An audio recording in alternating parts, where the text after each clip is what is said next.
Few actors in the world have had a career quite as diverse as Leonardo DiCaprio's.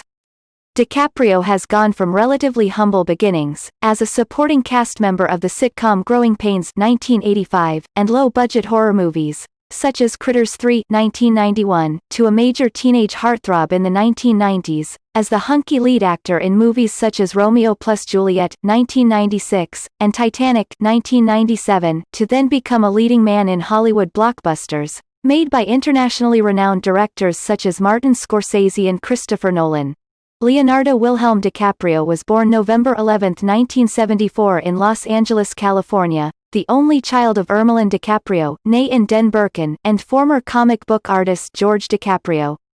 His father is of Italian and German descent, and his mother, who is German-born, is of German and Russian ancestry.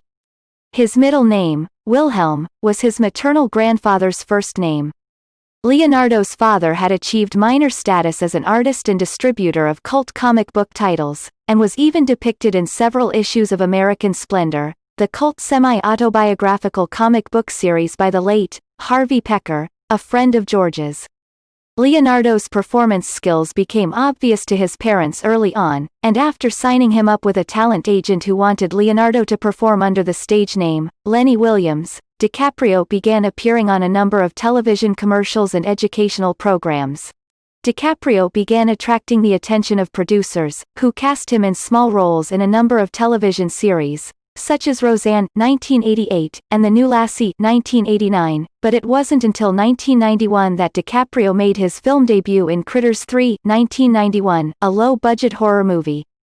While Critters 3 1991 did little to help showcase DiCaprio's acting abilities, it did help him develop his show reel, and attract the attention of the people behind the hit sitcom Growing Pains 1985, in which Leonardo was cast in the Cousin Oliver role of a young homeless boy who moves in with the Seavers. While DiCaprio's stint on Growing Pains 1985 was very short, as the sitcom was axed the year after he joined, it helped bring DiCaprio into the public's attention and, after the sitcom ended, DiCaprio began auditioning for roles in which he would get the chance to prove his acting chops. Leonardo took up a diverse range of roles in the early 1990s, including a mentally challenged youth in What's Eating Gilbert Grape, 1993, a young gunslinger in The Quick and the Dead, 1995, and a drug addict in one of his most challenging roles to date, Jim Carroll in The Basketball Diaries, 1995, a role which the late River Phoenix originally expressed interest in. While these diverse roles helped establish Leonardo's reputation as an actor, it wasn't until his role as Romeo Montague in Baz Luhrmann's Romeo plus Juliet, 1996,